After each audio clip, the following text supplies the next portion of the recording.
Bonjour à toutes et à tous, on se retrouve aujourd'hui pour parler de l'Asus ROG Strix Scar 1517, un PC portable gamer qui est très mobile à comparer de l'Asus ROG Zephyrus Duo qui lui est beaucoup plus mastoc, un peu plus compliqué à déplacer. On le sait, Asus faisait partie de ces constructeurs qui apportaient donc des processeurs 10e gen dans ses PC portables et ce PC n'en fait pas exception. Donc aujourd'hui, je vous parle de cet ordinateur haut en couleur, il faut bien le dire parce qu'il est magnifique et qui en plus de ça embarque une config très intéressante. C'est parti! On va tout d'abord parler de l'aspect visuel de cet ordinateur. Niveau dimension, 36 cm par 27,5 et par entre 2,1 et 2,5 cm d'épaisseur.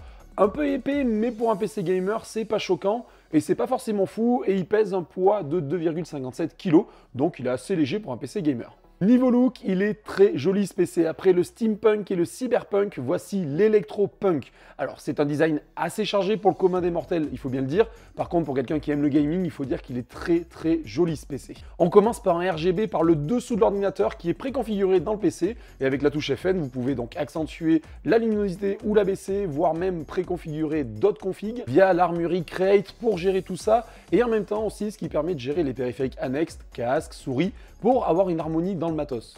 On peut le voir aussi, ce clavier qui est très joli. En plus de ça, les touches sont assez espacées, mais pas trop non plus. Et vous allez me dire, mince, il n'y a pas de pad. Eh bien si, il y a un pad via un rond de jambe. Le pad se transforme en numpad via la touche Num LK qui est directement sur le pavé numérique. Seul petit bémol, dès que le pavé numérique est activé, le pad ne fonctionne plus. Ça paraît assez logique, mais ça peut être embêtant, oui et non, ça dépend ce que vous voulez faire avec.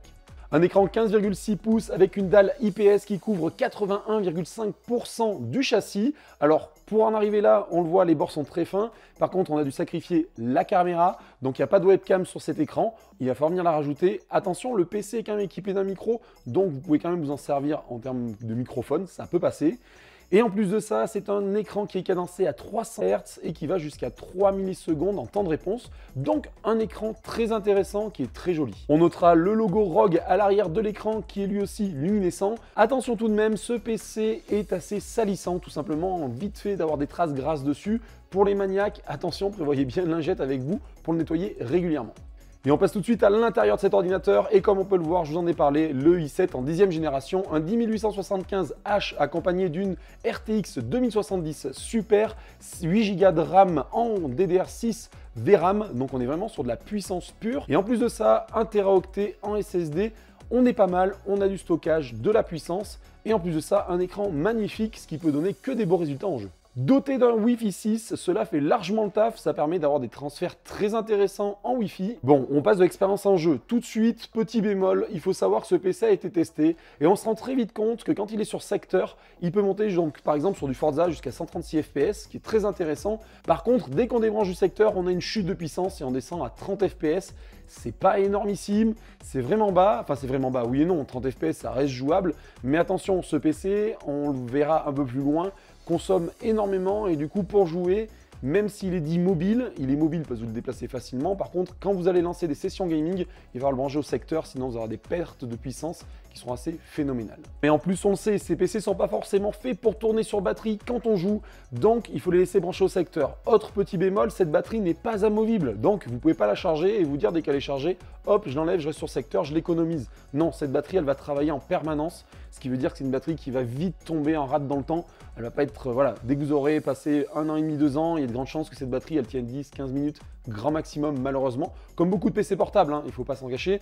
Beaucoup d'ordi sont dans ce cas-là. Par contre, en général, on peut enlever la batterie, ça permet de gagner un petit peu en temps, on va dire en durée de vie de la batterie. Personnellement, j'ai fait le test, j'ai un MSI. Mon MSI a une batterie intégrée, j'ai jamais pu la débrancher quand je suis sur secteur. Autant vous dire qu'elle tient quasiment plus rien. Par contre, j'avais un Dell avant, mon Dell, j'ai gagné un petit peu de temps. C'est-à-dire que dès qu'elle était chargée, boum, je l'ai déconnecté et je restais branché sur secteur. Ça a permis d'économiser et de gagner quand même une bonne année avant d'avoir la batterie qui décline. Pour avoir un exemple concret, par exemple la machine, quand il lui reste à peu près 81% de batterie, elle estime le temps de jeu de 46 minutes. C'est très bas. Et en plus de ça, quand la batterie est chargée à 100% et que vous faites juste, on va dire, de la bureautique, le PC annonce 2 heures d'autonomie. Donc on est vraiment sur un PC qui est donné pour des gamers, qui a beaucoup de puissance, mais par contre, qu'est-ce qui pompe en énergie? Ça va être un peu compliqué si vous comptez vous en servir un petit peu pour bosser simplement de la bureautique. 2 heures, c'est quand même très limite.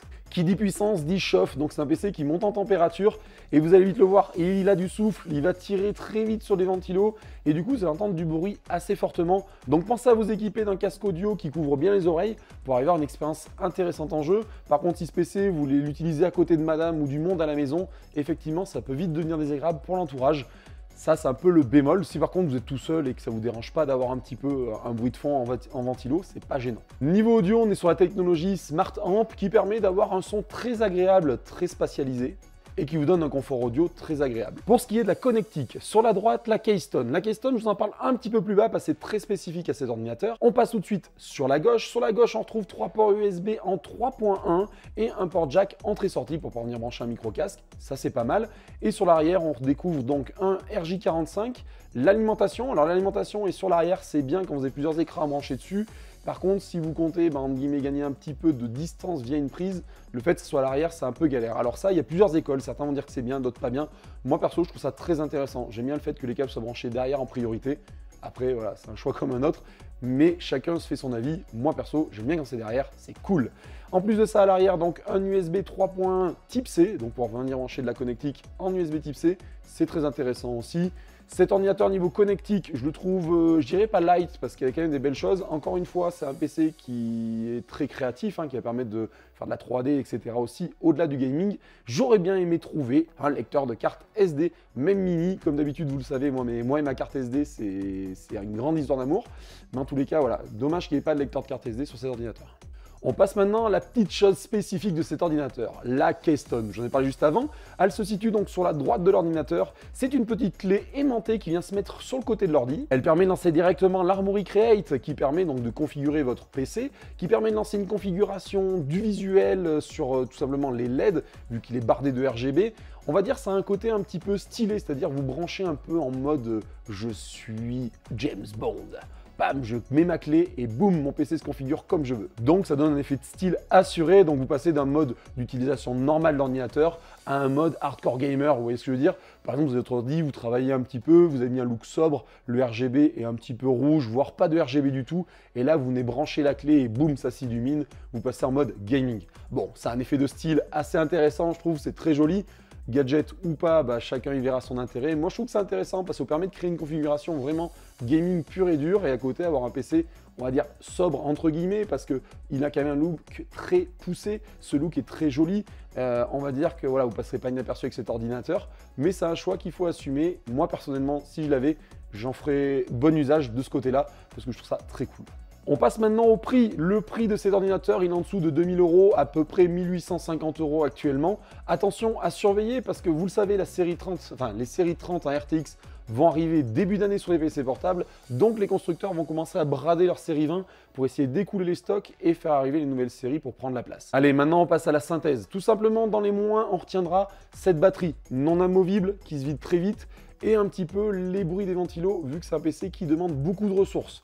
Là, voilà, ces 3 moins, si pour vous, ça vous dérange pas trop et que vous en êtes conscient, peuvent devenir, entre guillemets, des moins, mais même pas des moins, devenant des neutres, voilà, tout simplement. Ça peut être neutre pour vous, donc c'est à calculer, est-ce que ça peut vous gêner, ces petits moins. Par contre, les gros plus de cet ordinateur seront quand même l'aspect visuel, c'est quand même un PC qui est magnifique, le clavier est très beau au toucher et à s'en servir. Malheureusement, je ne l'ai pas eu, mais tous les tests le disent, c'est très agréable à s'en servir. En plus de ça, un écran magnifique, de la puissance, ça n'en manque pas. La petite idée d'Asus d'avoir intégré le pavé numérique sur le pad, ça c'est quand même sympa. Et on va dire l'effet de style que je trouve vraiment cool, la Keystone.